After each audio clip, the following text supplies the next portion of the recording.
No spin, no bias, no censorship. I'm Dan Wootton. This is Outspoken Live episode number 239. I hope you had a wonderful weekend.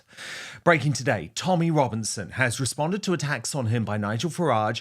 His response may well shock you.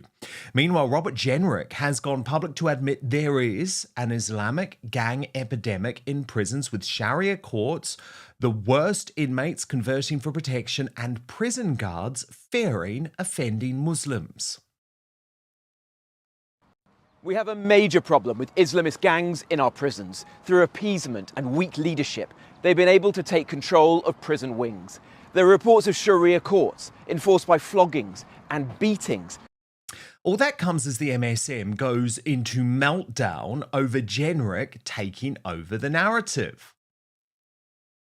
I want to be disrespectful to you. You made it all about you. The video was literally all about you. You say that, but that's not what I've heard. It's you walking around tube stations confronting people. Well, the point so here to is, say that Susanna, you didn't report what was said to you because you're saying you didn't want to make it all about you is disingenuous. So is it time for the British establishment to apologise to Tommy Robinson, who was damned as racist and far-right, then locked up as a political prisoner? And by the way, what does Tommy have to say about Nigel Farage now? Ask them about their views on Tommy Robinson. Nigel mentioned Nigel Farage. What's your current view of Nigel? His response will surprise you. I will show you in my digest next. Then we'll get analysis from Eric Kalf, the University of Buckingham, author of Taboo: How Making Race Sacred Produced a Cultural Revolution. We're also going to be hearing about some very exciting plans from Eric too. Also coming up on the show today, major interventions on Britain's political prisoner Lucy Connolly as former Prime Minister Liz Truss speaks out, and Daily Wire star Matt Walsh reveals why the US should drop the UK as an ally as a result of the case. Ricky Gervais shames woke celebrities like Jade from Little Mix, who has launched a deranged attack on J.K. Rowling over the weekend for trying to protect women's rights. And Tom Daley and Stormzy decide the British Empire is behind all of the world's ills. I'll reveal while they're wrong. Then, in the uncancelled after show on Substack, Prince Harry's disgusting new low as he does all he can to destabilise cancer-stricken King Charles, this time by investigating changing his Mountbatten Windsor surname to become a Spencer. I'm raging about this. I'm absolutely raging. I actually think this should be the opportunity now for King Charles to just be like, be done with you. Let's go to Parliament. Let's strip you of the titles. We'll be delighted to no longer have you as a Windsor Harry. So that we're going to be teaming up with the Royal News Network to analyse all of the weekend's bombshell royal news. You can sign up to watch right now after the main show at www.outspoken.live. We'll also reveal the first Greatest Britain and Union jackass of the week at the end of the show, and there have been a whole load of choices over the weekend. Your nominees are Greta Thunberg, nominated by Boggy Wood for her pathetic display of virtue signalling as she sails into the sunset towards Gaza. Narinder Kaur, nominated by Maisen Masan, because she doesn't believe things and just says what she thinks will gain her traction and therefore money on X. This is because, by the way, she posted this. Lucy Connolly is no more an innocent woman than you were a capable Prime Minister. This is in response to Liz Truss, by the way. The only difference is you definitely should have been charged for tanking the economy, forcing everyone's mortgages and rents up, and left the country a mess. Not only that, you've continued to fleece taxpayers for life by getting security and a salary for being a work experience PM. Stop defending racists that incite the killing of innocent people. And Susanna Reid. Well, I showed you a little bit of her with Robert Jenrick. I'm going to be talking about her more in the digest. Nominated by Alcomrade44, who says Susanna Reid is missing the point on purpose as ever in her interview with Robert Jenrick regarding Fair Dodgy. So, if you're watching live on YouTube, you can vote in our live chat right now. I will announce the winner of Greatest Britain and Union Jackass at the end of the show and share some of your best moments from the comment section. But now, let's go.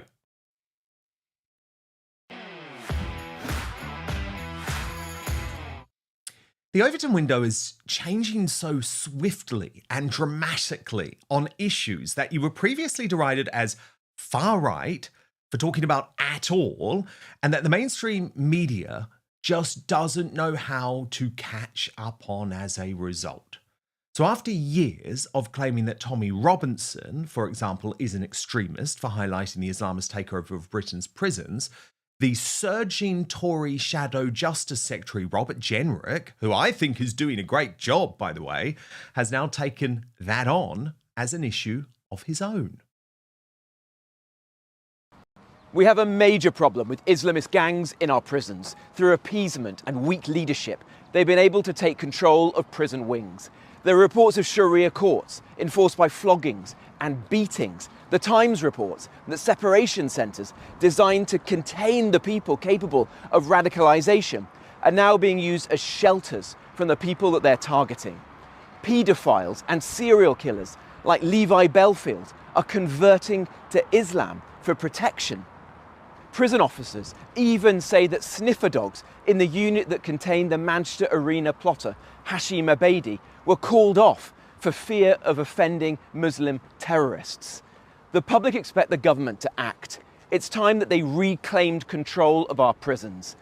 Now, that new intervention from Jenrick, you could say inspired by the reviews from Tommy Robinson over years, comes as the legacy media starts to view the future Conservative leader as a threat, a real threat, given he's bypassed the usual MSM gatekeepers to go viral by exposing failed London Mayor Sadiq Khan's fare dodgers on the tube. Now, that increasingly deranged red-faced no-hoper on the Labour broadcasting company James O'Brien, of course, had to use Jenrick's moment in the spotlight to play the race card. Theft, shoplifting, drugs in town centres, weird Turkish barber shops. What? Oh, he's doing so well. Weird Turkish barbers shops. Well, there was a lovely list there of things that get on everybody's nerves. Why would facial hair management get on anybody's nerves? I sort of having, I hate that. There's people over there getting their beards trimmed. Oh, dear, down with that sort of. He was doing so well. Why does he have to bring also nationality? Anyway, there has been a proliferation of barbers shops up and down the country that many people consider to be disproportionate to the amount of grooming that is necessary. As with the candy stores that you see on Oxford Street, there are suggestions that it might involve some sort of money laundering. But you don't really get it with the candy stores because you can't stick the word Turkish in the phrase. You can't do the dog whistle. You can't actually try and make it about the ethnicity of the people responsible rather than the Haribo that they're knocking out on an industrial scale in a shop that nobody seems to go into on Oxford Street in London. Over on Woke ITV's Good Morning Britain, lefty Susanna Reid did her best to talk Jenrick down. I want to be disrespectful to you. You made it all about you. The video was literally all about you. You say that, but that's not what I've heard. It's you walking around tube stations confronting people. Well, the point so here to is, say that Susanna, you didn't report what was said to you because you're saying you didn't want to make it all about you is disingenuous. While the Home Secretary's husband, Ed Balls, tried to do Yvette Cooper's bidding once more. So it's a big national issue. Literally everyone that you meet. Yeah, almost everyone. Literally everyone. I was literally in the green room just now on your show. So literally and everyone you meet says they've seen a fare dodger. Literally everyone. I think...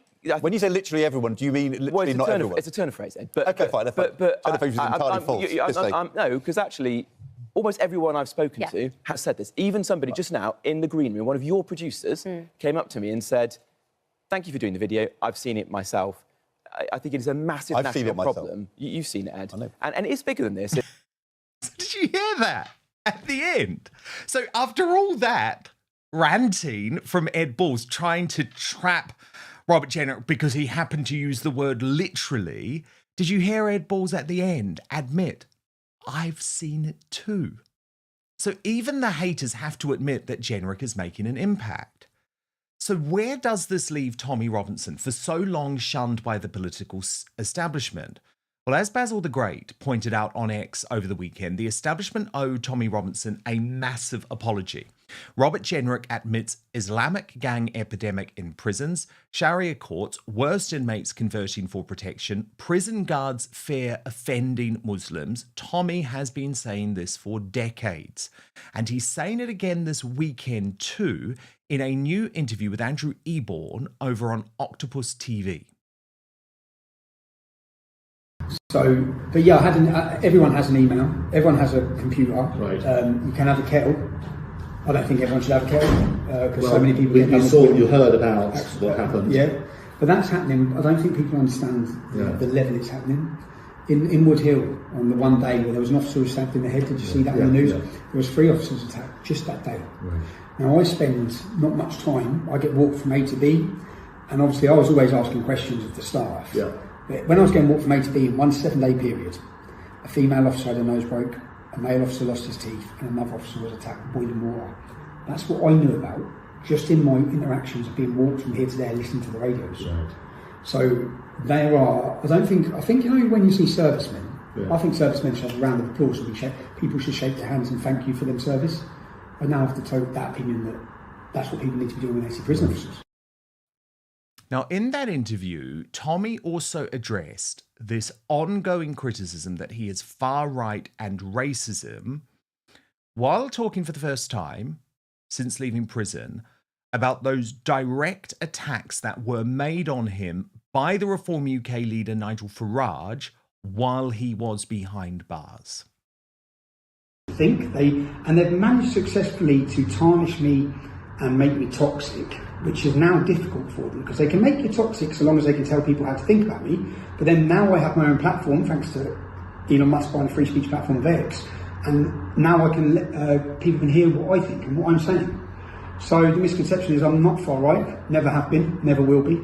The actual genuine far right despise me. The genuine racist despise me. But what's become so weak is we've given the term far right to anyone who disagrees with the communist Marxist open border policies of globalism. Right. Now, Elon's been supportive of you very publicly. What would you like to say to him? I'm forever grateful. I'm forever grateful that he has given opportunity for the people in this country to have a voice on both sides. It's not like he bought X and just get one side of political debate. It's for everyone, whereas before it was for one side, and that's it. So I think I've said many times, Elon will be remembered, I think, in history as the man who saved free speech. And in this country, it's been eroded, it's been taken, and the public have been fearful. And they wanted you to think you're part of a fringe group when you're not, you're the mainstream. The majority of the British public want to defend British culture, want to celebrate identity, don't want to be made to feel ashamed of who they are, want their children to grow up in a safe and prosperous Britain, are against the Islamisation, against the rape gangs, or against all these things, but they want you to feel alone. And you're not alone. You're not alone, but they were successful for a period through to the censorship. But I think those days are gone, and I'm quite happy and excited about what comes next for Britain. I think this shift in public opinion that people are seeing, you just saw it in Reform's recent election. And I know there's been a lot that's gone on, certainly whilst I was in custody, with regards to Reform, Nigel Farage. I would just say that I want what's best for Britain. And I think Britain is primed for political revolution. That does not have to mean people attacking each other. Yeah. I just want to make sure that the country is primed and the people are primed, they have their voice. Yeah. Now, Andrew Eborn then pushed him directly on Nigel Farage. His response may well surprise you. And asked them about their views on Tommy Robinson. Nigel mentioned Nigel Farage. Yeah. What's your current view of Nigel? I don't know if Nigel's... I understand people's concern and fear. As I said, I was made into a toxic brand successfully, and Nigel may be worried about that. My words would be, Nigel, I'm not your enemy. I'm certainly not your enemy. And regardless of what's been said, I just think that the politics of throwing people under the bus or feeling like you need to do that, you don't need to anymore. Yeah? You don't need to anymore. And maybe Nigel's bought into the media perception of myself. Nigel, I've never met Nigel. I think that people should be judged on not what the media are telling you. You should find out who people are for yourself. And that's something which we touched on last time we spoke about, actually the liberation, if you like, of X, as it's now called, meant that you have a platform to say exactly what you want to say, what Tommy Robinson wants to say. We may disagree with it, but it's what you want to say without it being edited. Without being edited, so people can hear what I'm saying or what they're saying I'm saying. So it's so easy to take headlines and clips and try and cause divide, or so many in the media have done that to us for years. So when people actually take in context what I'm saying, they realise, oh, he's not an extremist. He's actually quite a fair bloke and a normal bloke. And I think that the country's ready for serious change. And I've been waiting, many in Europe have been waiting to see this. We've watched populism. I watched it first start in India under Modi. I watched Brazil, then we saw America with Trump, and we've seen other European nations it's happening. We've just been waiting. Britain needs this. And I've made it pretty clear, I want to play my part. I believe my skill and my part is to unite people in a fabulous cultural movement, and also to use journalism. I didn't want to be a politician. I didn't want to be a politician. I didn't want to be involved in politics. I was quite happy that there's a political voice for people, but just want to make sure that voice is true. That's it. So I found that fascinating, actually. I couldn't agree more that a whiff of revolution is in the air, and the best way to save Britain is for the right to unite. So you will note there was no attack back to Nigel Farage. Tommy Robinson didn't do that. Nigel has shifted the Overton window too on the invasion of the United Kingdom via the southern border, which saw more terrorists, rapists and murderers imported into our country in record numbers again this weekend, which is just absolutely horrifying. But of course, it is time, I think, for Nigel to accept that Reform UK is wrong to shut out anyone who has previously been branded far-right when their biggest crime may have just been sharing the fears of a majority of Brits about the future of our once great United Kingdom. The real enemy is the MSM. The MSM working with the political establishment and working with nefarious forces like Antifa to try and destroy Reform and Farage. Now, I've got to show you this fascinating exchange. It happened in Scotland today. Nigel clashed with the left-wing legacy media there, accusing the Scottish newspaper The Herald of leaking details of his press conference venue to enable Antifa protesters to gather outside. Andrew Learmouth, it seems that you're involved with this group of protesters outside. No. Well, it's funny, isn't it, that you come and your newspaper also manages to have another one of your correspondents as a protest correspondent. So you knew more about this than we did. That's not true at all, Nigel. Sorry. Really? Absolutely not. So we have two reporters in Aberdeen. Well, thank you. Come on now. And they're both here. Very I've good. got two reporters going to Hamilton today as well. You must have so much money and so many staff. It must be remarkable. Do carry on. Just to be clear, we've got a couple of reporters here as well. Have you? Right. Right. No. Absolutely. Well, no, fair enough. If you say that, I believe you. I don't know that you do believe me, but I didn't. But I don't know what I was going to ask. Yeah, well, let's talk about the protest. Well, this location was only sent to you guys. It wasn't put out on the public wires. We didn't put it out to our membership, and yet they knew. So it came from one of you. Well, people were tweeting about it. Oh, well, it's not. Anyway, carry on. Sorry. Well, let's talk about the protest, because I'm not entirely clear what you were accusing John Swinney of earlier when you talked about him inciting or his insightful language. What, are you saying that he's putting you at risk or something? What's? Well, he used the racist word, didn't he? You know, despite the fact, as I've pointed out, we have many members from all communities, some of whom are in very senior positions within our party. According to the experts, we got more BAME, if you believe in all this, more BAME voters in the last general election than the Liberal Democrats, and we get even more this time.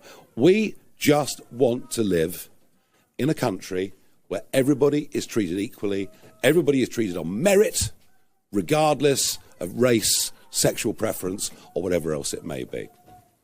And as for outside, well, you know who they are. They're Antifa. At least half of them wearing face coverings, which I don't think should be allowed, do you? I just love that. OK, thank you very much, ladies and gentlemen. Thank you. Oh, I just love that. I love it. Vintage Nigel. Vintage Nigel. And so I think you now just have to imagine the power of a united movement on the right. To discuss this further, now it's time for the Uncancelled interview. And I'm delighted to have with us for the first time great man Eric Kaufmann. He is Professor of Politics at the University of Buckingham, author of Taboo, How Making Race Sacred Produced a Cultural Revolution. He is also director of a new centre for non-woke social research. This is so cool. And his conference on heterodox social science will bring together over 30 high-profile speakers, including Gad Saad and Matt Goodwin. So, Eric, so good to have you on Outspoken for the first time today. We'll speak much more about your new projects later in the show. But I'm interested to see what you think about this change that seems to be happening in the mainstream media with our political figures. So obviously, we saw a few examples there. You've got Robert Jenrick being monstered by the woke on ITV for a clip that went so naturally viral over the weekend. You've got Tommy Robinson doing his thing in the independent media, and then Nigel really deciding to take on the mainstream media in Scotland. Do you sense some sort of major change going on, Eric? Thanks, Dan. Yeah, I really do. And I think the way to think about this is across the West, woke ideas, which really seemed inevitable. They were rising in the 2010s, peaked with the George Floyd moment. They seemed unstoppable.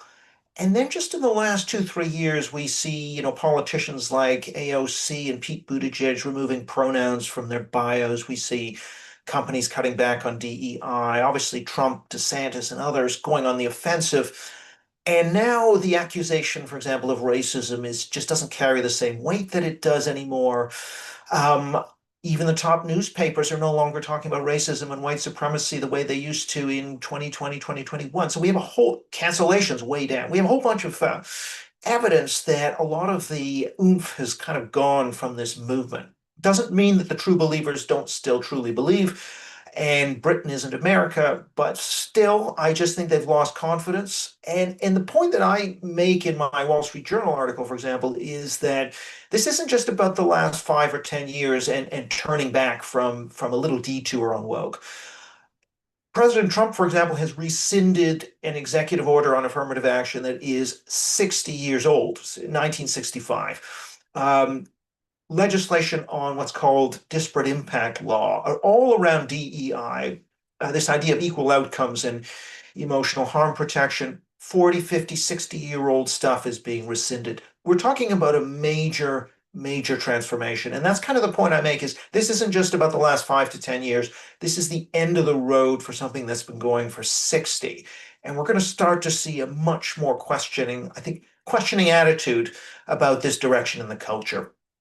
Do you think there is a role in the future of politics or the culture in the United Kingdom for Tommy Robinson? Because you'll know that in the US, he is very much accepted within right-wing circles, the independent media. He's been a guest on Tucker Carlson's show on Fox News, for example. He's supported by a lot of people who I would consider relatively mainstream right-wing figures, Jordan Peterson and Coulter. But in the UK, his name is almost like toxic. It's radioactive in the mainstream. Can you see that changing? Well, look, I think he's had an impact. He's bringing attention to the grooming gangs issue, for example. And yeah. even if he himself isn't really the spokesman for this going forward, that's made an impact, right? So it may get through Robert Jenrick rather than Tommy. Now, I don't know. I can't say whether he's going to be rehabilitated enough so that he might wind up at number 10 one day as a guest. I don't know. But what I do know is that... Or as Prime Minister. Stranger things have happened, right? Yeah, I mean, I don't know. I'm not fully aware of all of his personal history. I mean, I just think there might be too many ghosts there for the average Brit. But I do think that it's not to say that the things he's drawn attention to have not made an impact, which I think they have. Yeah, it's very interesting. And then you've got Robert Jenrick, right, who I think is doing absolutely the right thing as an insurgent Tory. Like, I mean, Eric, I think we can both agree we were hugely let down by the Conservative Party on a whole load of issues, including woke, by the way, for the past 14 years. They didn't do what they promised us that they would. So I think it's going to be very, very difficult for that party to ever seek back the trust of the British public. So I start from that point. However, I'm loving what Jenrick is doing. I'm loving the fact that the mainstream media is so annoyed. I mean, could you see the snaring nature of Susanna Reid there? And it's almost like she just doesn't like the fact that he doesn't need to go on Woke ITV and Good Morning Britain anymore. That one video posted on Elon Musk's free speech platform X, ricocheted around the world, has had millions and millions and millions of views, far more views than he would ever get by appearing on the legacy media. And that is something that I think old media figures like Susanna Reid can't get her head around. Yeah, I mean, however, he's also doing well on legacy media too. Yes, he is. He is. The question really, I think, is how does this shake out? Because reform has really got the momentum now. Jenrick is, of course, an insurgent, but within an established party that, of course, has lost a lot of trust because of the way they handled immigration and woke and other issues. And I guess my worry is I'm Canadian, and in Canada, we had a Reform Party and the Conservatives splitting the vote on the right for better part of 15 years and allowed essentially the left to come into power election after election. If Reform voters don't trust the Conservative brand and won't vote for it, the question is, how do we avoid that Canadian situation? And I'm still not sure I see an obvious way out of it. A Unite the Right movement, in Canada, it took 3 elections, and I worry that it would take a few cycles before we see a Jenrick-led Tory party uniting the right, because a lot of Reform voters probably won't trust them. I don't know what you think on this. I'd be interested. Yeah, I mean, oh God. I have so many mixed views. I was very, very much behind what Reform UK were doing until they reported Rupert Lowe to the police for hurty words. And for me, Eric, I'm not going to lie, it crossed a line of lawfare that I don't believe, especially a so-called Conservative party, a right-wing party, should do. So I was very disappointed by that. I mean, look, I was colleagues with Nigel Farage at GB News for 3 years. I think he's a good guy. I don't really blame him for what's going on, but I'm also now concerned that Reform UK seems to be presenting itself as a party of the left as much as it's a party of the right. So I think there's still years to go, right, before this election. And I'm not prepared to be one of these people at this point who says our only hope is Reform UK. No. I think we need to have quite a lot of hope and quite a lot of different movements at the moment and see which one takes off and try and shift the Overton window on a whole load of issues, like, by the way, Rupert Lowe has done on the issue of mass deportation. So it's not simple, but obviously I do agree with you that our first past the post system does make it really difficult if there are 2 main parties of the right. But surely we actually deserve a true party of the right. I'm really not keen on this whole thing from Reform UK at the moment. No, we're not a party of the right. No, I think what the UK desperately needs and deserves at the moment is a true small c Conservative party of the right. So it's going to be very, very interesting to see what happens over the next few years. Breaking right now, there have been 2 major interventions on the case of the UK's political prisoner, Lucy Connolly, who remains behind bars for 1 tweet on the night of the Southport massacre. Now, I'll come to Liz Truss, the former Prime Minister, and what she's had to say about this at CPAC in Hungary very shortly. But first, Matt Walsh, who is a major figure in the independent media in the US, behind 2 massive hit movies, star of the Daily Wire, and someone who I am so delighted has taken on this cause, because as you know, I started talking about Lucy Connolly here on Outspoken immediately after her sentencing, and at that point, her case was still considered radioactive. It hadn't gone international. No one in the mainstream media was prepared to talk about her. And through the campaigning that I've done with Alison Pearson of the Daily Telegraph, all of a sudden, this case is now international. And what's more, and what's so important about the work that Matt Walsh for the Daily Wire has done about this, is he is very much linking the incarceration of Lucy Connolly to the fact that it is just impossible for the United States of America, a country that believes in free speech, to truly be allies with Slippery Starmer while this type of rubbish is going on. So I'm going to get more analysis on this in just a moment with Eric Kaufman, who is, of course, Professor of Politics at the University of Buckingham, author of Taboo, How Making Race Sacred Produced a Cultural Revolution. But first, in just 6 seconds, Matt Walsh sums up why this case matters so much. So many other alleged liberal democracies across the West has become a left-wing dictatorship. There's no way around it. We are. We truly are. But before he really went into the story, he wanted viewers to imagine the worst possible tweet that could be sent. Could any tweet be so bad as to get you locked up for over 2 years? So I want you to picture the single worst tweet you can imagine. And I don't mean worst tweet as in an extremely dumb tweet. It's easy to think of one of those. I mean the worst tweet as in the kind of tweet that poses a threat to civilization as we know it. I mean, the kind of tweet that merits the direct involvement of the President of the United States and the entire judicial system. I mean, the kind of tweet that judges will punish far more severely than most federal crimes, including the following crimes that I will list. Crime number 1, exposing yourself to a 13-year-old girl and then stalking her through the streets when she spots you, forcing the girl to bang on the doors of random apartments so that she can hide.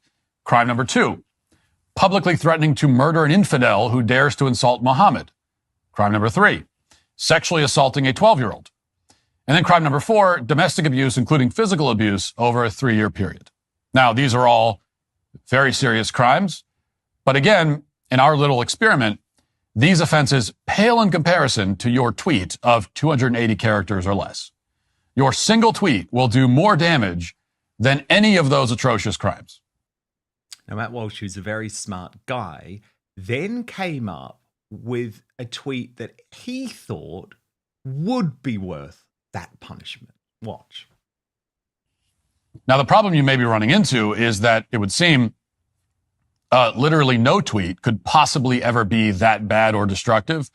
And that's true unless maybe it's a tweet that, say, discloses America's nuclear launch codes along with instructions about how to launch the nukes. I mean, that might rise to the level we're discussing. But if that's the kind of tweet you're imagining, then you didn't quite nail it. Because thanks to our alleged allies in the United Kingdom, we have the definitive answer to this thought experiment. So here is the tweet that, according to the UK justice system, is so unthinkable and so barbaric that it is worse than assaulting a child. Now, we all know that tweet, right? We've all seen it. Most of us think it wasn't a great tweet, but it certainly didn't cause any violence. I mean, it was deleted after a few hours. And Matt Walsh is actually very, very clear that Lucy Connolly did not incite violence at all. And stalking children. It's one of the worst things you can say out loud or post on social media. It's basically a nuclear bomb in tweet format. Now, you might be thinking to yourself, that's it? I mean, by the standards of social media, it's extremely tame. She's not even directly calling for anyone to commit acts of violence. There's no direct incitement here. She's saying she wouldn't care if other people committed acts of violence. Now, every day, by contrast, there are about 10 million posts that directly threaten other people in very specific terms. Ask me how I know. So how exactly is this one post such a big problem? Now, when you consider the context of the post, that question becomes even more difficult to answer. Well, of course. And the context of the Southport massacre is really impossible. And I understand why it's impossible for Americans to understand. This obviously was a very big story. We've talked about it several times on the show. Once again, here's what the killer looked like. You can see him there. It's nightmare fuel, as you can see. This photo alone is grounds for the immediate deportation of this individual, along with everyone related to him. But even before this attack, there were about 1 million other grounds for deportation. When you look into this story, it was a very preventable act of terrorism. Now, for one thing, the killer had repeatedly been referred to counterterrorism investigators in the years prior to this murder spree at the dance studio. He was threatening people left and right. So after learning all of the details of the crime, and we know that the Southport massacre completely horrified us as a country and touched the world, Matt Walsh does not actually blame Lucy Connolly for what she said at all. It also wasn't surprising that she'd talk about burning various migrant encampments inside the UK, whether or not so-called asylum seekers and government officials were inside them. And that's because when people witness the brutal execution of small children inside their own country at the hands of foreign nationals who have no business being anywhere near their country, they're liable to become upset. They're liable to wonder why they even have a government if it can't keep them safe from Rwandan migrants, particularly Rwandan migrants who have been unstable and dangerous for many years. And Matt Walsh then summed up what the jailing of this political prisoner actually says about the dire state of our United Kingdom. To be clear, Lucy Connolly was not threatening to commit any act of violence. She wasn't saying that she was about to go out and torch a migrant hotel or kill any politician, nor did she tell anybody else to do it. There was no imminent threat of violence. She was expressing frustration, as she has every right to do in a free country. But the UK is not a free country, which is why Lucy Connolly, for the crime of sending that one tweet, was just sentenced to 2.5 years in prison. 2.5 years in prison for that tweet. Now, you may have heard about this case, especially now that the Trump administration says that it's monitoring, quote unquote, the situation. It's also been picked up by a few different outlets. But to really understand how pathological and disturbing this prosecution is, you need to see some of the details behind Lucy Connolly's appeal, which was just rejected by a panel of 3 judges. So Eric Kaufman, Matt Walsh, says quite clearly the Lucy Connolly imprisonment shows that the UK is not a free country. Do you agree? Yes, I do agree. I think there's a big problem here with the law, but not so much the law as it's how it's interpreted through quangos and various arm's length bodies like the Crown Prosecution Service, which first of all took on this case. Secondly, somehow advised Lucy Connolly to plead guilty. And it's because she pled guilty. I mean, this is one of the reasons it's very difficult to change this verdict. Once you've got that guilty plea in, legally and technically, it's snookered her in a way.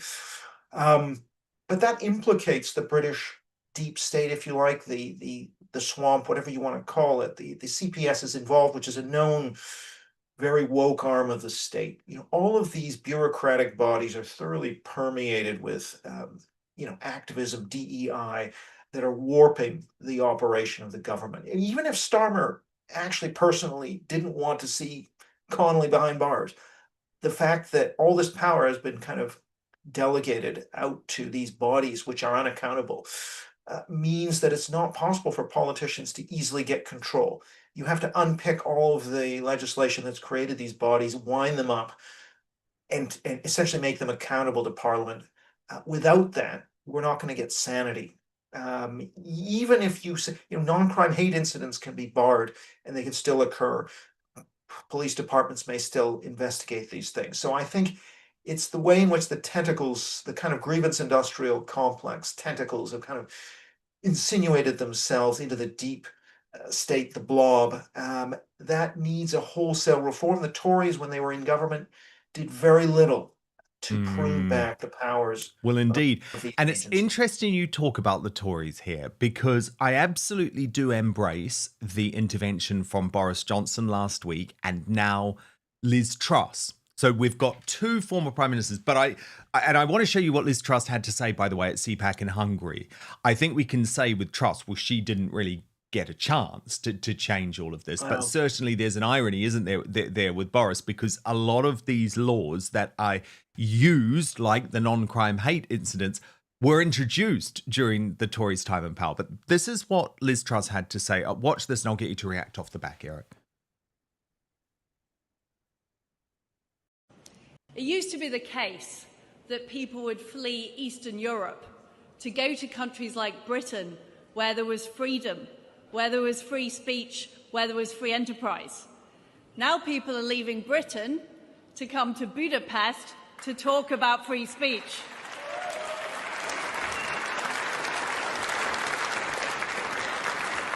And the reason for this is that unbelievably, people are being locked up in Britain for speaking out in public.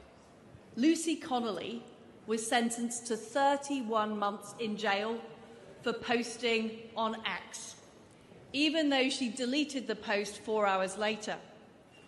And last week, she tried to appeal to be let out of jail early for good behaviour. Now, Britain's jails are full, and rapists, paedophiles are being let out of jail early, but not Lucy Connolly, because the system want to make an example of her. Is Liz Truss right?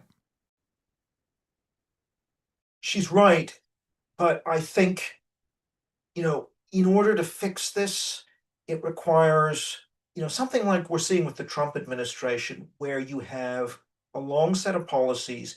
You come in on day one with a plan and you execute it. And your point being the Tories didn't do that. In fact, the Tories created this situation. Yeah, they made speeches. They're good. It's good. You have to have the words as well as the actions. We saw words from Kemi, which were good words. We saw even some attempts to, for example, deal with indoctrination in schools. Nadeem Zahawi issued some guidance around political indoctrination in schools, but that was such baggy guidance. For example, there was no follow through. It meant the schools could continue to teach critical race and gender ideology, which they are doing, roughly 8 in 10. A survey that I've conducted, roughly 8 in 10 British secondary school students will have encountered at least one critical race or gender concept. So they did nothing concrete. This requires rooting this stuff out, root and branch, and that will also require unpicking the powers of a lot of bodies, being very sort of prescriptive. You can't do DEI, you can't do diversity, radical critical race theory, diversity training in your organization. Even Stonewall saying, Stonewall can't be in the government. But actually, there was very little follow through. Stonewall remained in many departments for a long time. So there just it wasn't important enough as an issue for the Tories to go after it in a way that a DeSantis would have gone after it. That has to change. We need to have a government that's serious. It didn't seem like the Tories cared about woke in government as an issue. And so this is why we see something like this, the prosecutions, door knockings, the Pride police cars and buses and whatever. I mean, that is because you have no follow through. You had no follow through from the Tories, and justifiably people got annoyed. And this is one of the reasons they've been punished. Yeah, indeed. I think another real issue, Eric, in the United Kingdom that the United States don't have is the oversized role that the British bashing corporation, I call it, the BBC, play in pushing effectively state propaganda. So there was one example that related to Lucy Connolly.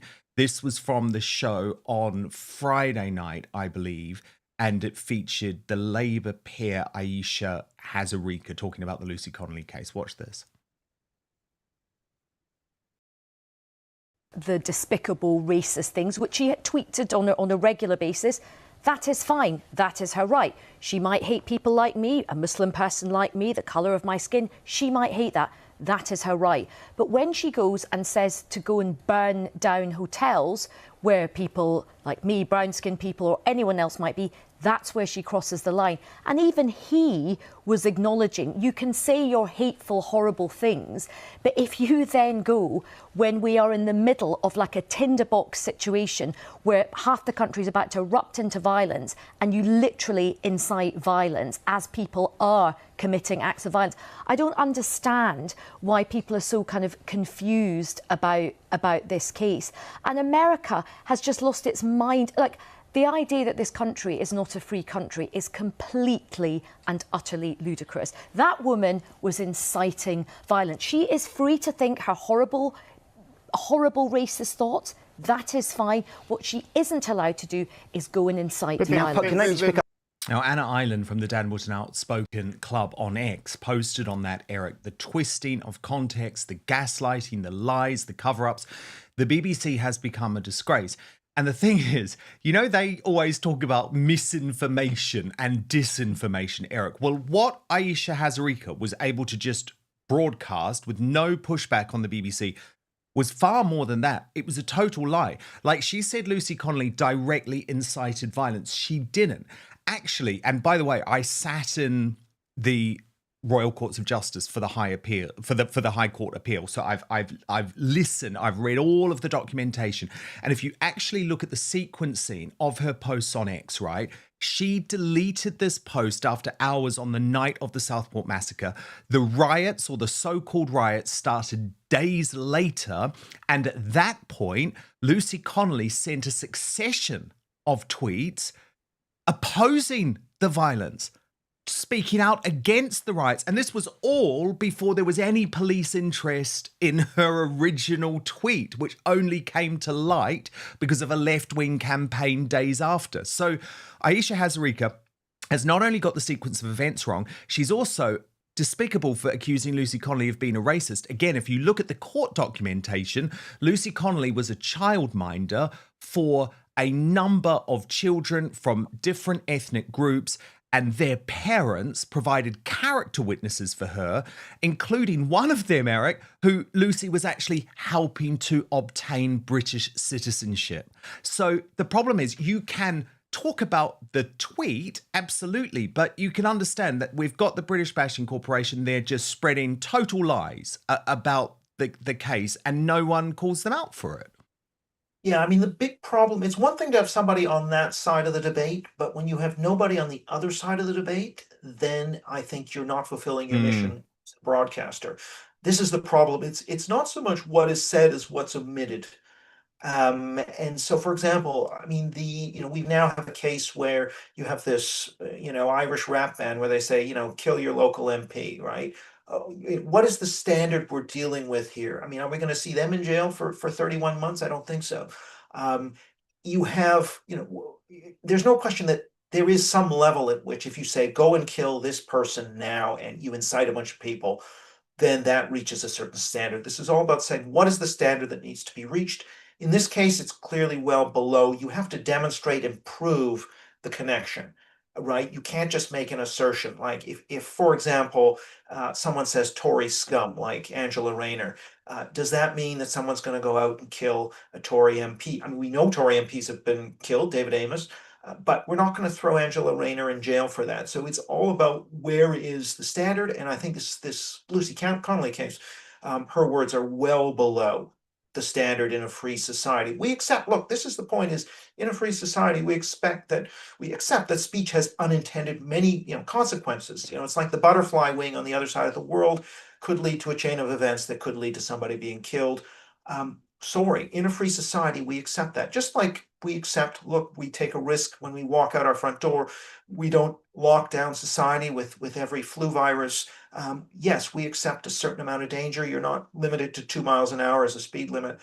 Likewise, if the price of a free society is you allow a very large amount of free speech, to reach a standard where you actually convict, that has to be proven that there is an effect. And clearly in this case, that proof isn't there. So it's well below the standard, should not have been prosecuted. But that's a very clear argument. You should have had somebody on BBC making it. The fact they didn't have that tells you a lot. Was this the weekend that celebrity wokery finally died?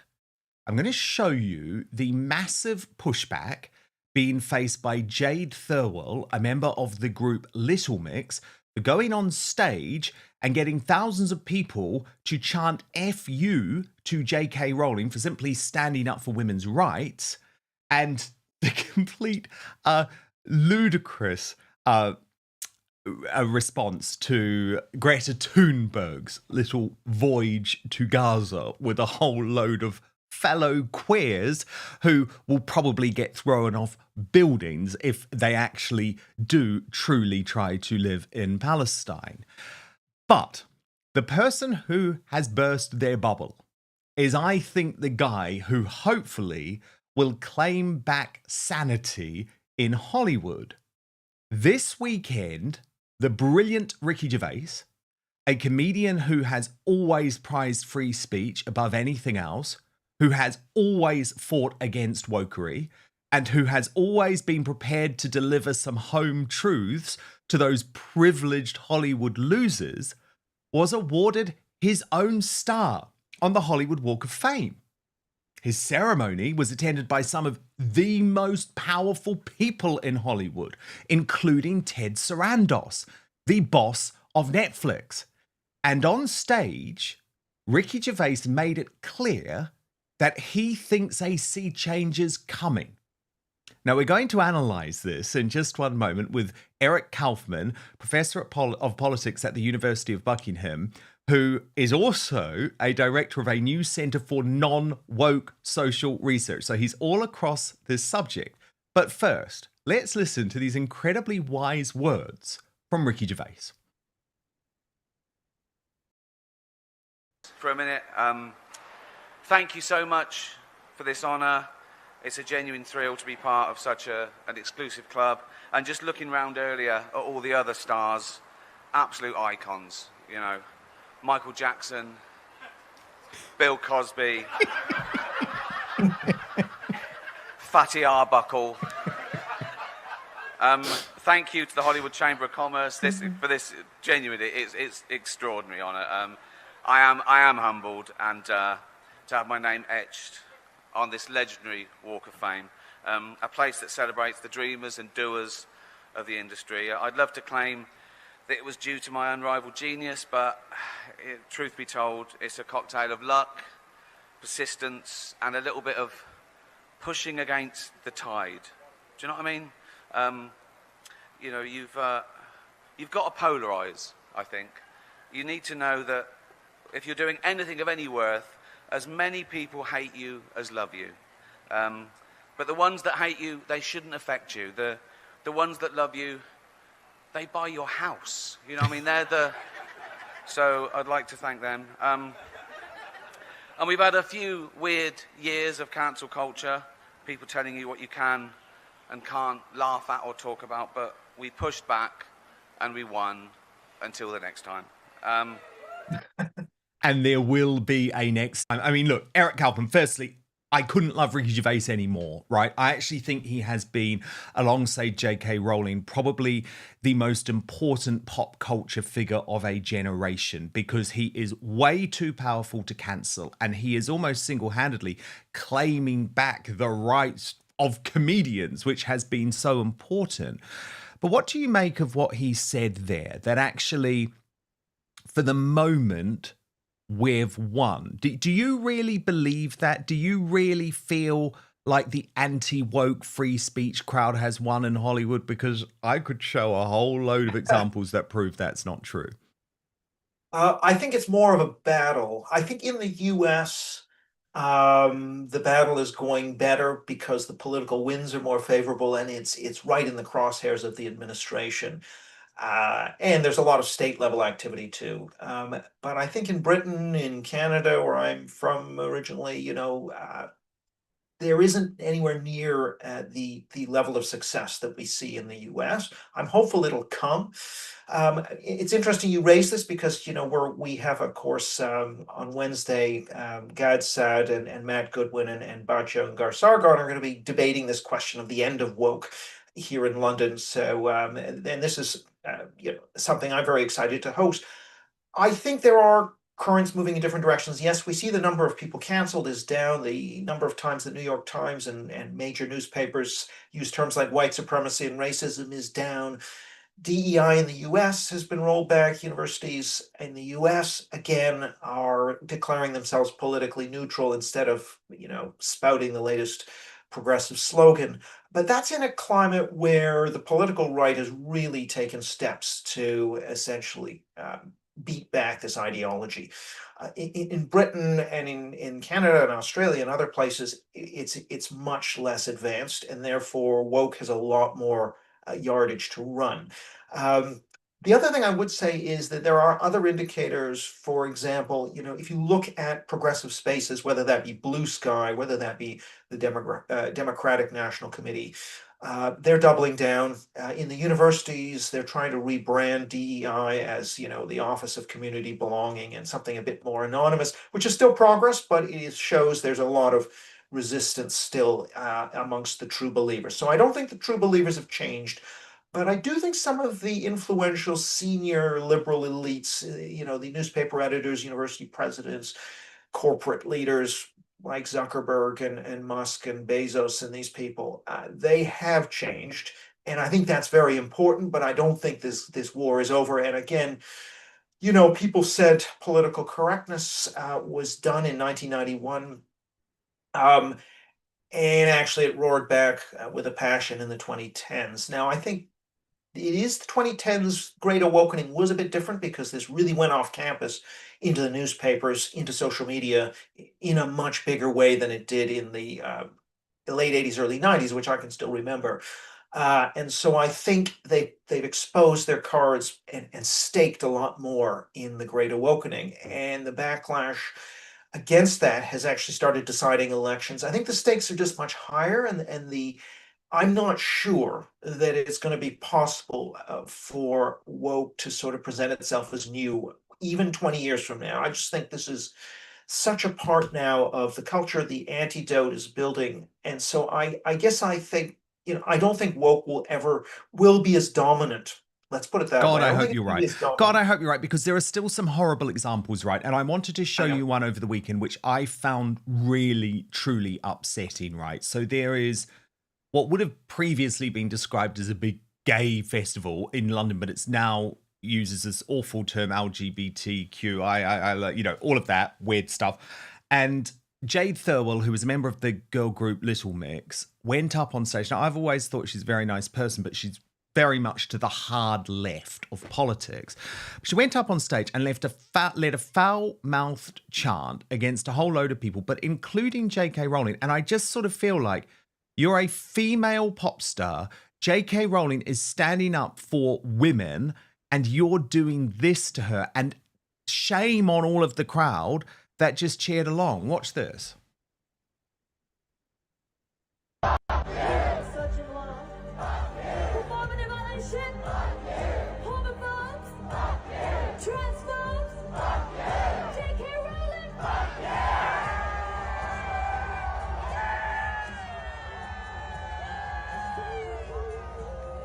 And Eric, the thing that shocks me is it's like they think they're the ones who are on the right side of history, right? Like they think they're the kind ones. They really do believe that.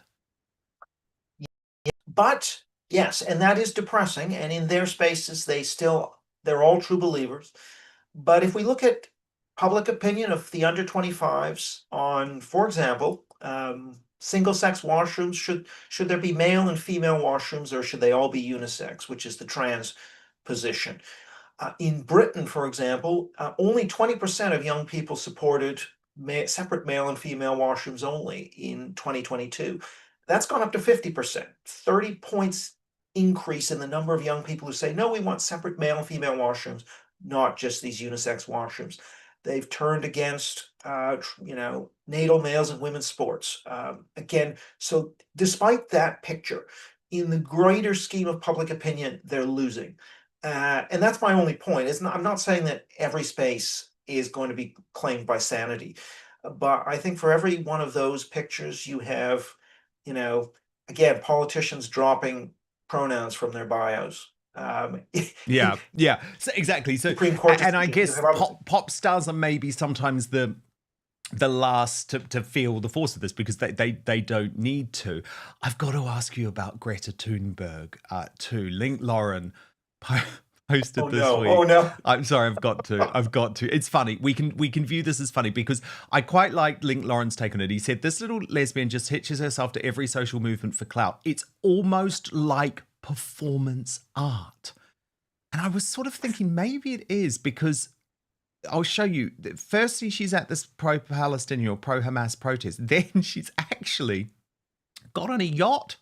She's heading to Palestine with a whole load of fellow queers for Palestine type folk who, as I've said, would be thrown off the roofs and killed if they brought their sexuality to most Hamas-run areas. Look at this. Show me what the people looks like. Show me what power looks like.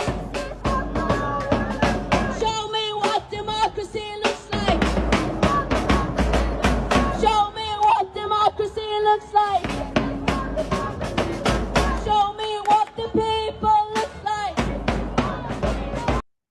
And then she's on a little yacht. I am currently standing on the Madeleine, the ship that on Sunday, June 1st, will attempt to again sail towards Gaza and to try to break the siege and open up a humanitarian corridor by delivering aid like food and medical supplies.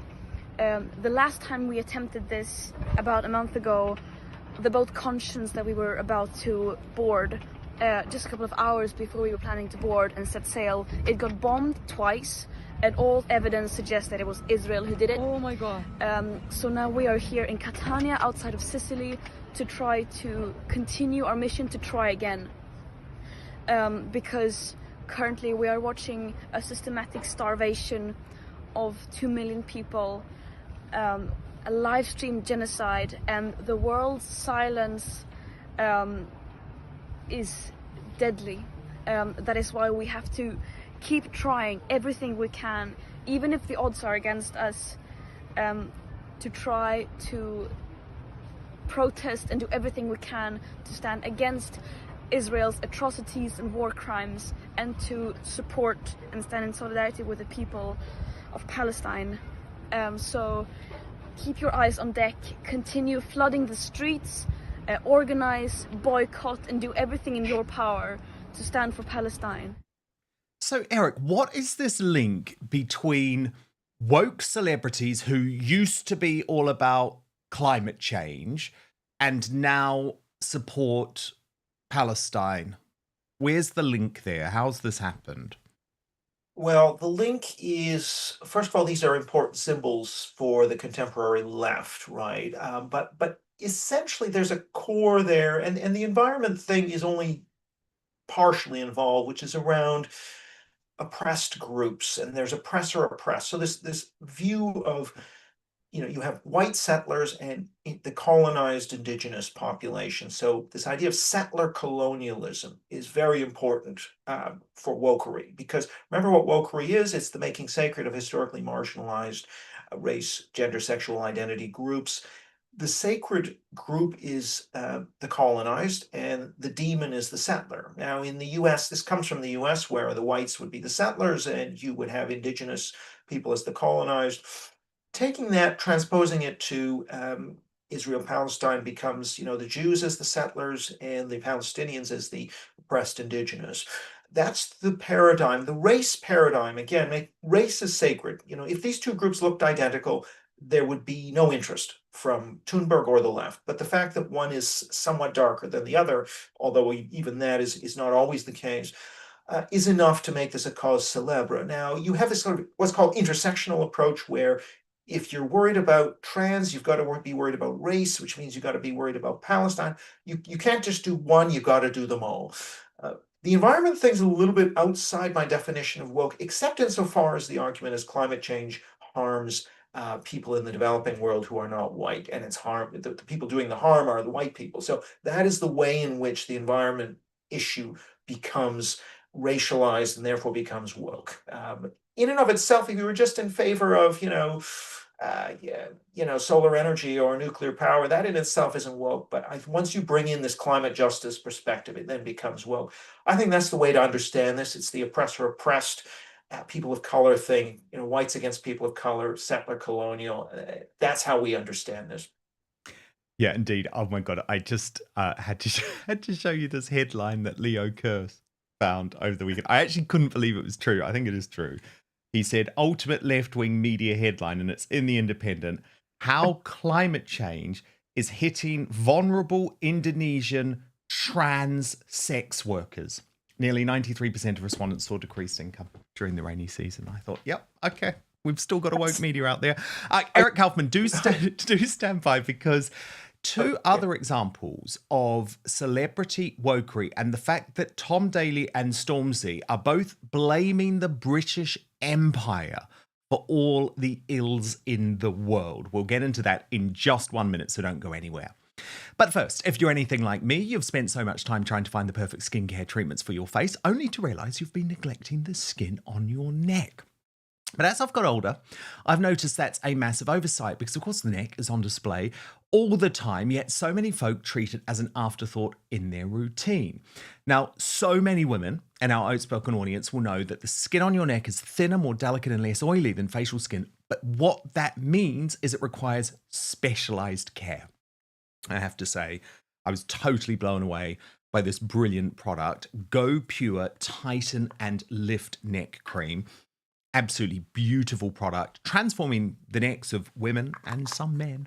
I can say some men too, me included, all across the globe. It is such a gorgeous product, and I saw a noticeable difference actually within weeks, and I know it can become a game changer for you too. Check this out as well. Outspoken viewers and listeners get 25% off Go Pure using the code DAN at checkout. Just head to gopurebeauty.com/Dan. Use the code DAN, that's DAN, and you're all set. Now, Go Pure's proprietary firming complex designed to visibly firm and smooth the skin on your neck and chest in as little as 2 months. And in a consumer study, 100% of users said their skin actually looked more supple. 97% noticed a firmer appearance, which is obviously incredible. It's also dermatologist recommended and cruelty-free, which I know is very, very important for many other animal lovers out there. Plus, with over 1 million jars sold, I think we can say that this beauty secret is no longer really a secret anymore. So tighten, lift, and restore elasticity in your neck because your skincare routine shouldn't stop at your jawline. Let me remind you of this incredible deal for Outspoken viewers and listeners today. 25% off Go Pure using the code DAN at checkout. So just head to gopurebeauty.com/Dan. Use the code DAN, Dan, and you're all set. And after you buy, do us a favor. When they ask you where you heard about Go Pure, tell them it was after watching Outspoken. But now, back to the show. Okay, Tom Daley. We need to talk about Tom Daley because I don't think there is a celebrity in the United Kingdom who is more boring than Tom Daley. This is a guy who has had a privileged dream career for being a diver prancing around in his Speedos, but yet is so determined to play the victim that he has said that it makes him feel sick, that he is British, that he feels so dark about his relationship with Britain, that he now has a twisted sense of what it means to be British, and that he now feels helpless to be British. He is also a gay guy, who has jumped all over the trans issue, even though it means that his fellow female divers will be disadvantaged.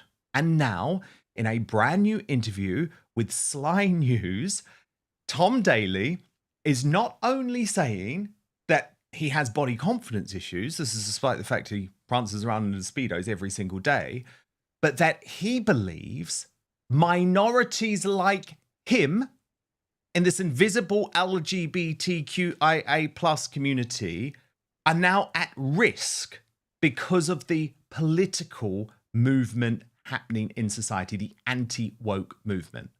Now, he has no evidence to back this up.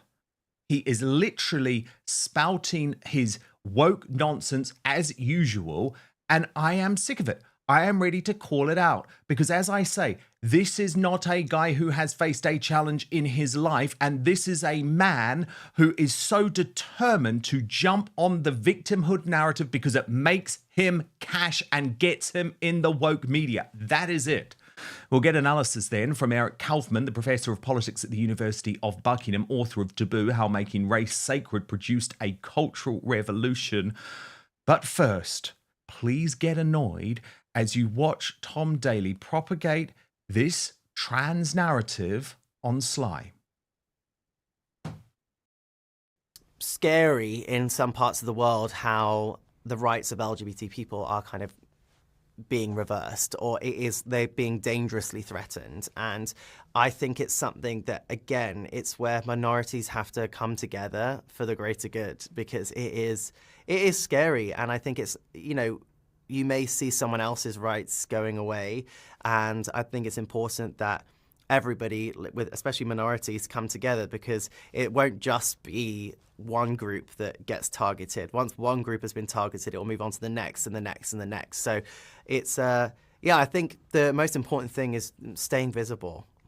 I think lots of people ask, what can you do to be an activist? What can you do to be an advocate? And I think it's, being truly and authentically yourself. Because as long as you're happy, your friends and family are happy, and you're not hurting anyone else, then I think being visible is a great form of activism. Has it got worse in Trump's America?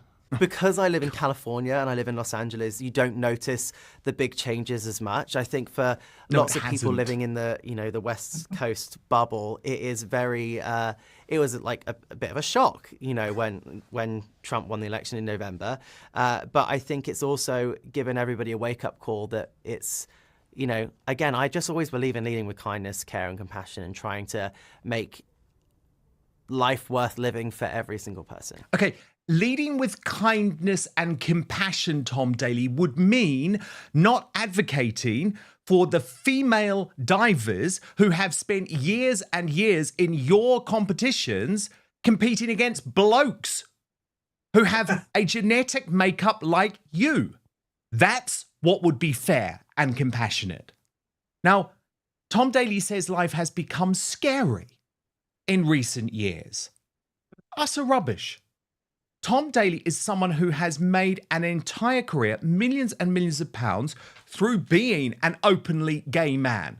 There is absolutely no retraction of your rights, and jumping on to the trans bandwagon, the extreme trans bandwagon, to try and make a point about an overall retraction of rights for minorities is deeply dishonest. Deeply, deeply dishonest. Because, let me tell you, when you discuss the fact that sometimes you've just got to jump on a bandwagon for the greater good, I ask you, Mr. Tom Daley, to think about the greater good for women who are seeing their rights retracted, who are seeing men beat them in sporting competitions, and who are seeing them be raped because men are being allowed access to their precious single-sex spaces. But this is the problem with the woke bandwagon. It only goes one way. I also had to show you, it's ludicrous, but I had to show you Tom Daley talking about his body image issues because let me tell you, this is a man who barely steps outside the house in clothes. We have seen him for years and years and years in his Speedos or dressed like that, okay? That's absolutely fine. But for Tom Daley to now try and turn on us, which you'll see him do here, and say that he has a body image problem is yet again, I believe, the height of woke victimhood. Watch this. About just being kind to each other. Like, where has that kindness and compassion gone? Because everybody feels like they have something to say about very, small groups of people. And you didn't seem to face that correct compassion when you were growing up, particularly you talk in the film about your coach, body image issues, being questioned if you were fat, when to the outside world you'd look in great shape in that build-up to 2012.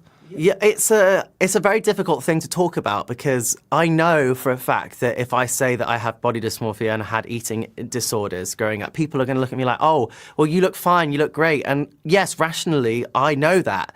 But that's not what an eating disorder is. An eating disorder is knowing that is not being able to think about your body, what you eat, what you put into your body rationally.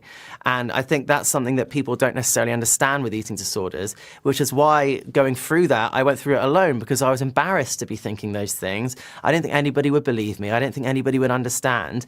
And it still happens like today. If ever I talk about it, people online are always like, oh, poor you with your body. And like, it's not a fair comparison because people don't necessarily understand what it feels like because and I know rationally I'm doing all right. I'm doing fine. But it doesn't stop the fact that every time I go to eat anything or every time I go into an interview, like quite often, like even the interviews that I've done this morning, people have automatically commented on my appearance and, staying in shape and like, how are you not fat yet? And so I'm constantly reminded of that. So it's definitely something that triggered the way that I think about my relationship with food. Did you know I actually tweeted over the weekend, I posted on X saying, woke people, aren't they just the most effing boring people in the world? Seriously, Tom Daley has to be in that category. I'm so bored. Imagine a guy with a 6-pack or an 8-pack like that bemoaning the fact that he has body image issues and people talk to him about his body even though he shows it off every day. Ludicrous. We also had Stormzy this weekend, the rapper Stormzy, who has achieved great success through his life in the United Kingdom, not just slamming the British Empire, but the Commonwealth as well. Watch this.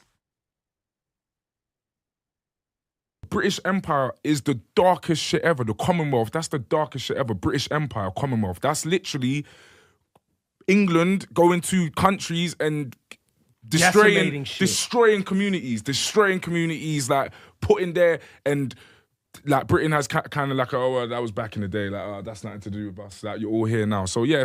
Now, Rafe Hadelman-Koo responded directly to Stormzy on that. He's from the New Culture Forum, writing, "Care to debate this, Stormzy? Without the British Empire, you would be languishing in obscurity in Ghana if you were born at all. Nothing has done more to advance the world and lift it out of poverty than colonialism and capitalism. This is not to deny the bad aspects of the British Empire, but no colonial power was more benign or brought more benefits to its former colonies than Britain. From Canada to Australia, South Africa to the Caribbean, Singapore to Israel, former British colonies are usually the most successful, stable, democratic and prosperous in their region of the world.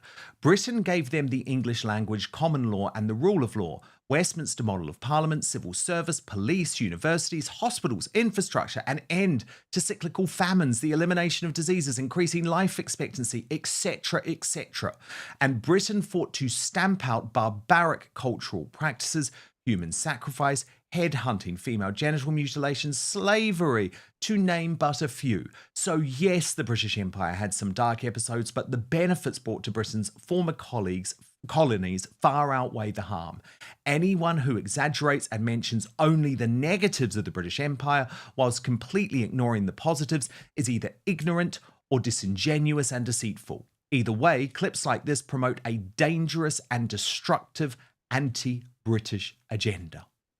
So Eric Kaufman, you're obviously director of a new centre for non-woke social research, and I want to speak about your conference in just one moment. But first, can you explain at all why celebrities like Tom Daley and Stormzy have this obsession with what I describe as woke victimhood?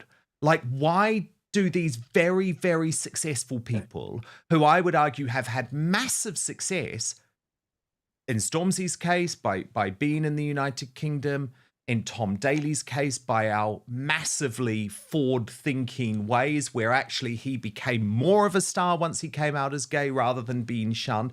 Why are they so determined as multi-millionaires to constantly try and turn themselves into victims? What is it with woke victimhood? Well, I mean, just again, to return to that definition of woke, making sacred of historically marginalized race, gender, sexual identity groups. We've just seen an example from the sexual identity side, and then we've seen one from the race side, right? That means, because this is the center of our public religion, if you virtue signal to those identities, then you gain esteem. those identities are also the basis of taboos which you dare not transgress. In this case, we're seeing the virtue signaling. And that gives you a surge of moral righteousness and cultural capital. That's why they're doing this, right? Now, as you mentioned, in the case, in the first case, we have a clear example of where there is absolutely no evidence that you've got a rise in anti-gay hate crime in Britain. Quite the opposite. The opposite. This is completely manufactured out of thin air. It's kind of alarmism. This has been a strategy that, we're only one step away to women being back in the kitchen and gays in the closet and separate water fountains for blacks. This is kind of or 1933 Germany. These are the sort of techniques that are used, the catastrophizing techniques to manufacture consent and get everybody in line. And whenever you sort of cite, there's danger around the corner where it's going to be back to gays in the closet, you get approval. It's utterly ridiculous, evidence-free garbage. Now, if you take the Stormzy stuff again, the history of humanity up until 5 minutes ago was basically about slavery, colonization, and genocide of one tribe against another. Britain was amongst the first to bring that to an end. When we talk about anti-slavery, when we talk about international relations, international law, they get no credit for that. Instead, because they were kind of the last, one of the last in this sort of musical chairs game, they get blamed for everything. I mean, what this leads to is astounding illiteracy. In the US, for example, most people think that white Americans invented slavery, or most Black Americans would say white Americans invented slavery, which is ridiculous if you've ever read the Bible. In the US, you find 7 out of 10 young people think the native peoples lived in peace and harmony before the Europeans arrived. Obviously, if you actually look at the historical record, the fossil record, those societies were up to 1,000 times more violent. Steven Pinker, who's going to be at my conference, wrote a book called Better Angels of Our Nature, goes through all the evidence. Essentially, these societies were incomparably more violent and barbaric and slaveholding than ours are. And yet, who gets tagged with this stuff? It's the British Empire or the Americans or whatever. I mean, it's just historical illiteracy. Now, so you're now a director of a new centre for non-woke social research. Your first conference is on heterodox social science, and your goal is to establish a new intellectual movement which you say will correct the deep progressive biases of academia by doing research that has been prohibited, which skews knowledge. Now, that's going to shock a lot of people who are outside of the world of academia, Eric, that what you're essentially saying is that academia, including studies, which then are used to make political decisions all around the world, are effectively woke. Absolutely. The sad reality is, research from one perspective gets amplified, and any research that goes against that main perspective, if it's in a controversial area, is essentially kept out, or it's very hard to get published. So, for example, if you were to say, well, one of the reasons behind the black-white wealth gap is because you have, fewer intact families, a much lower rate of intact families amongst Black Americans, only 30% versus, maybe it's 60 or 70 amongst whites. You would not be able to get that research published, or it would be extremely difficult. And people wouldn't learn that in textbooks. They wouldn't learn that biology is very important as a predictor of human behavior. Heritability, for example, of genetics is very important in explaining human behavior, life outcomes, a whole bunch of things that you wouldn't learn. Many questions would never be asked or would simply be sidelined. And so we're not getting a proper understanding of social science. We're getting a skewed and warped. It's a bit like a ski hill. You're allowed to ski within the bounds. You're not allowed to go off piste. And so your whole understanding of that ski hill is completely skewed. So another example is even the study of woke ideology. Why aren't universities studying something that has been enormously in the news? There's a lot of attention. There have been all these books that have poured out on this, many from non-academics. But that's not a discipline because it's too uncomfortable. It cuts too close to the beliefs of many academics who are lean about, in the social sciences, about roughly 10 to 1 left to right. That's roughly what it is. Or if you're in Harvard, it's like 90. If you look at political donations in the Ivy League, 96% Democrat, 4% Republican. So because you've got a monoculture there, no one wants to study uncomfortable topics. We need to create and fill in the blanks of a social science, of academia. And that informs politics and it informs policy. For who thought that defunding the police might be a good idea? I mean, yes. Well, yeah, exactly. Now, you've got some incredible speakers. I mean, Gad Saad, love Gad Saad. He's so brilliant. He's been on Outspoken before. And people can actually come to the conference, is that right? So when is it and how can people get their tickets? Tell us everything we need to know. Yeah. The conference itself is in Buckingham. That's sort of just an invited conference, but we have a London event with Gad Saad, the fantastic Gad Saad, and Baja and Garsargo and Matt Goodwin. That's taking place in London at the Emmanuel Centre on Wednesday the 4th. So that's certainly, I encourage people to get tickets to come along. It's going to be a great event. So this Wednesday? This Wednesday, yeah. And where can people buy tickets? And if you go to, if you just Google Gad Saad Eventbrite London, I think, you should be able to find that. I don't know if you have show notes, but certainly you can find it. Eventbrite is just event, EVENTBRITE. Oh, yes. Look, I've just found it here. So look at this. Is woke dead? There we go. And tickets are available. So, yep, I literally just Googled Gad Saad Eventbrite event, and there we go. Brilliant stuff. Well, look, it's been so brilliant to have you on Outspoken today. Good luck for the event and the conference, and thank you so much for all the work that you do, Eric. It's absolutely incredible. You're a true freedom fighter in academia, which, my God, we need. Thanks, and you too, by the way. Thank you so much, Eric. Hope to see you soon. Brilliant stuff. And thank you so much for your company too. Huge amount of feedback coming in today. Kathy Rice says, this is in regards to our discussion earlier in the show with Jenrick and Tommy Robinson and Nigel Farage. And she writes, the people of the UK need to rise up. You're all losing your country. That makes me think, Kathy, you may be in the United States of America watching on. Mr. H says, fair play, Tommy, to rise above things. He sounds much more grown up than most politicians. Jack Doe says, the only hope for the Tories is to make Rupert Lowe their leader with Robert Jenrick deputy, or vice versa. That would be the end of Tweedledum, Tweedledee, Farage and Starmer and good ribbons. And Deborah Hobbins is quite tough on Farage too. He says, it's so bloody obvious that Nigel is compromised. As someone who has followed him for nearly 30 years, he is not the same man he was. Okay, time to reveal Greatest Britain Union Jackass now. Reminder of your UJ nominees. Greta Thunberg, nominated by Boggy Wood for her pathetic display of virtue signalling.